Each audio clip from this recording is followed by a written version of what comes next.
со всеми государствами, которые входят в сотрудничество тюркоязычных государств.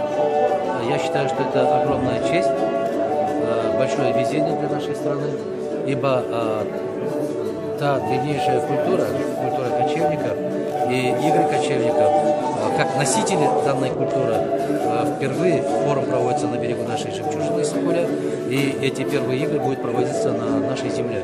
Это огромная честь. Я считаю, что сегодняшние представители государств – это те, которые составляют костяк проведения всемирных игр. А участников этих игр будет гораздо больше. Около 20 государств сегодня дали свое принципиальное согласие участия на этих играх. Мы сегодня будем вырабатывать общие какие-то там позиции, положения, принципы судейства, по каким видам игр будет проводиться состязания. И, безусловно, это будет большой праздник этнокультуры, этноигр в будущем. Наверное, имеем огромную перспективу. Я в это глубоко верю.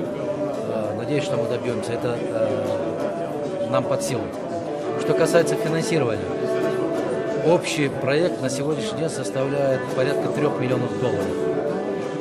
У меня были встречи, переговоры с представителями недавно в Баку, представителями правительства Азербайджана. И буквально совсем перед прилетом в Бишкек у меня состоялась встреча с представителями правительства Турции.